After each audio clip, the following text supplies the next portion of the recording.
Uma das melhores maneiras da gente aprender algum conceito mais complicado é através da comparação com o dia a dia. E é exatamente isso que eu vou fazer com vocês.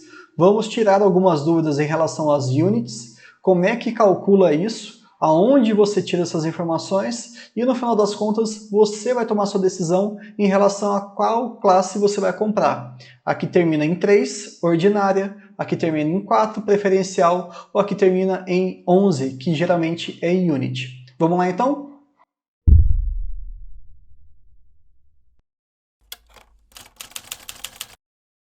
Se você entende o que é isso, você entende o que é uma ação unit. Temos aqui um pack, um pacote, em que tem uma Coca-Cola e uma Fanta. Sim, é só isso que você precisa saber para entender o que é uma unit. Entenda que esse conceito nada mais é do que um grande conjunto, é um pacote, é um combo, em que você coloca diferentes produtos, porém que apresentam ali algumas similaridades. Nesse caso, os dois refrigerantes são da empresa Coca-Cola, uma é a Coca propriamente dita e a outra é a Fanta. E esse conjunto ele é composto de um refrigerante de cada sabor. Acabou. Falando em termos equivalentes às ações units, vamos pegar como exemplo o Santander. A unit SAMB11 é composta por uma ação ON e uma ação PN. É só isso, não tem mais nenhum segredo. Então, quando você quiser calcular o quanto que você vai receber de dividendos de alguma ação SAMB11, você pode calcular o quanto que vai receber com a ON, o quanto que vai receber com a PN, somar e aí você chega no resultado da SAMB11. Mas calma, isso não é padrão. Por exemplo, a Taesa já tem um combo, uma unit diferente. A TAEE11 ela é composta por uma ação ON e duas PN.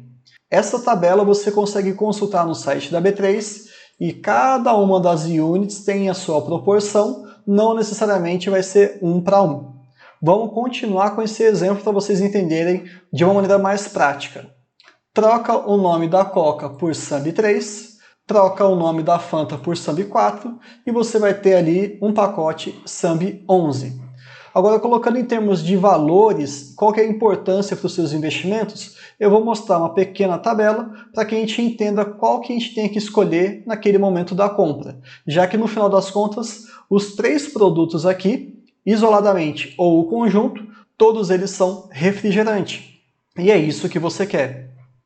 Olhando para 2022, de uma maneira retrospectiva, a gente percebeu que SAMB4, a preferencial, recebeu 1,35 para cada ação, em dividendos. A cotação no último dia do ano estava 14,94. O mesmo vale dizer para a SAMB3, que entregou 1,23 e estava custando 13,33. SAMB11, como é que você vai chegar no total de proventos? Basta você somar. 1,35 mais 1,23, você chega em 2,58. Foi exatamente essa quantidade de proventos que os acionistas receberam para cada ação de SAMB11. Porém, quem define o preço? Quem define a cotação? É o mercado. Quem define o provento? É a empresa. Então, essa regra ela é fixa, ela é estabelecida e fácil de você encontrar. Sabendo as suas partes, você chega no todo, sem problema nenhum.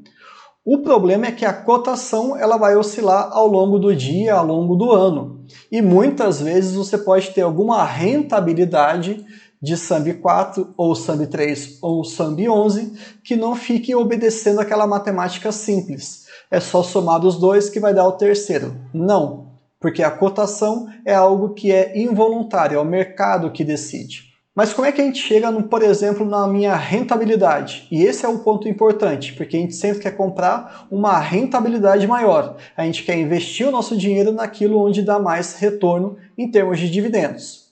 Só para recapitular, proventos por ação dividido pela cotação é igual ao dividend yield, a rentabilidade. Então, em termos práticos, 1,35 dividido por 14,94 dá 9,03% de rentabilidade. Nesses três exemplos aqui, qual é que trouxe o maior retorno? foi SAMB 11. Agora, Bruno, o que efetivamente significa ter um retorno de 9,14%? Muitas pessoas esquecem o que isso representa. Então, apaga tudo que você viu aqui e grava só essa informação que eu vou te passar agora.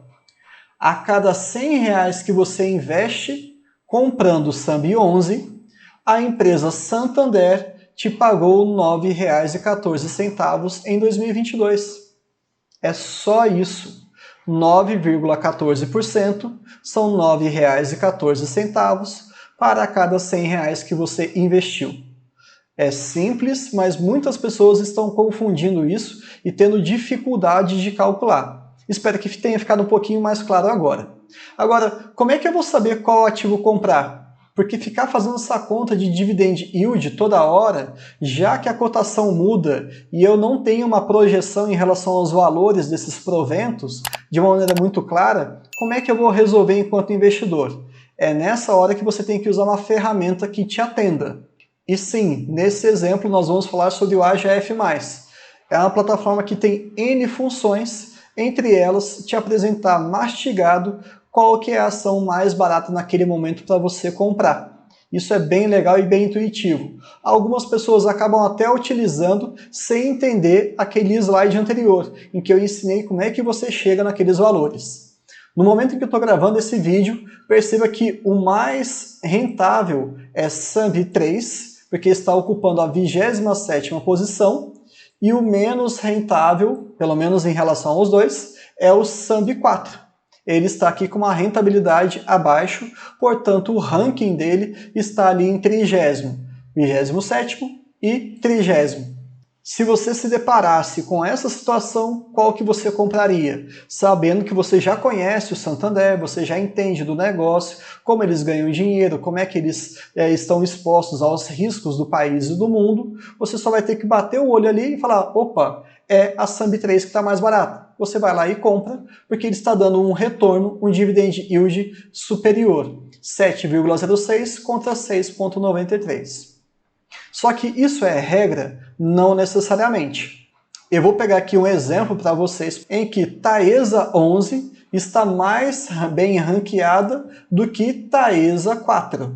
Olhando um outro exemplo aqui, vocês não estão enxergando nesse pequeno quadro SAMB 11, porque ela está muito mais precificada, ela está muito mais cara e ela ocupa uma posição no ranking lá embaixo, tão baixo que nem apareceu aqui nesse slide. Então entenda que essas classificações elas podem mudar de acordo com a sua cotação.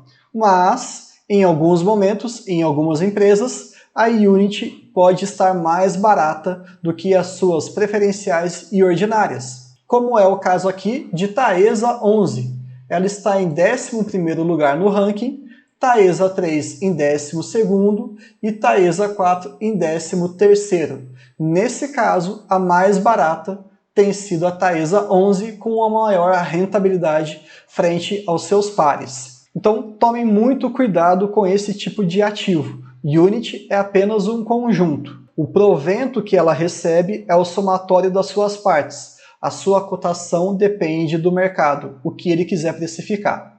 Agora, resumindo todo esse contexto acadêmico, depois dessa revisão, que é muito importante que vocês não tenham nenhuma dúvida, eu vou explicar o porquê que eu estou vendendo todas as minhas ações terminadas em 3 e em 4 e só vou comprar agora as ações terminadas em 11. O grande motivo qual que é? Em termos de aluguéis de ações e também em termos de opções, que são duas ferramentas adicionais que você pode colocar no mercado para que você consiga uma rentabilidade extra, essas classes e units, elas levam vantagem, porque essas ações elas são mais visadas no mercado, principalmente para fazer alguns movimentos. A liquidez é maior e paga-se mais para que você alugue e para que você também use como opções essa classe de ativo específico. Mas entenda, em última instância, o quê? O mais importante é você comprar boas ações que pagam bons dividendos a bons preços. Não interessa, no primeiro momento, qual que é a classe. Vai muito de você. Até o presente momento, até o finalzinho de 2022 início de 2023, eu sempre comprava mais barato. Então, na minha carteira, por exemplo, eu tinha Klabin 3, Klabin 4 e Klabin 11. E a partir de agora eu só terei a 11, porque eu espero que lá no futuro eu acumule uma quantidade suficiente de ações para que eu consiga ter uma renda um pouquinho extra em relação a aluguéis e, por que não, eu faça ali o uso de opções, que é um assunto mais específico, são derivativos, eu não vou entrar muito em detalhe aqui agora não. Mas não se preocupe, se você estiver comprando 3, 4 e 11 porque cada uma delas está mais barata num determinado momento, ótimo. Tomei um susto aqui, mas enfim. Se você estiver focado em opções e também em aluguel, talvez seja mais interessante focar na 11. É só isso. E agora, como tela final, eu vou deixar para vocês as minhas vendas desses ativos. Percebam que eu vendi KLBN4, KLBN3 e TAEE4. Todo esse dinheiro que eu for acumulando, por exemplo, em Klabin, eu vou recomprar em Klabin 11. E todo o dinheiro que eu acumular da venda de Taesa 4, eu vou comprar Taesa 11. No frigir dos ovos, eu ainda estou exposto à mesma empresa, e esse é o principal. E essa também é uma decisão muito pessoal. Não se prendam. Qual que é a melhor, Bruno? Depende daquilo que você quer. Até o finalzinho desse ano passado, eu queria comprar a mais barata. A partir desse ano, eu revisei a minha estratégia, o meu projeto, e eu estou pensando no futuro, que eu quero ganhar alguma renda adicional com algumas outras ferramentas. É basicamente isso. Não tem um melhor caminho, uma receita de bolo, um único caminho das pedras. Espero que tenha ficado claro para vocês. Se vocês estão gostando desse tipo de conteúdo, por mais que seja muito mais básico, mas é importante que a gente não tenha nenhuma dúvida em relação a isso. Porque se você tiver com um conhecimento com algumas falhas, você pode acabar se deparando com algumas situações muito ruins e pode fazer bobagem. A gente nunca quer fazer nenhum tipo de erro com o dinheiro, concorda? É isso. Curta, compartilha e se inscreva no canal. Até o próximo vídeo.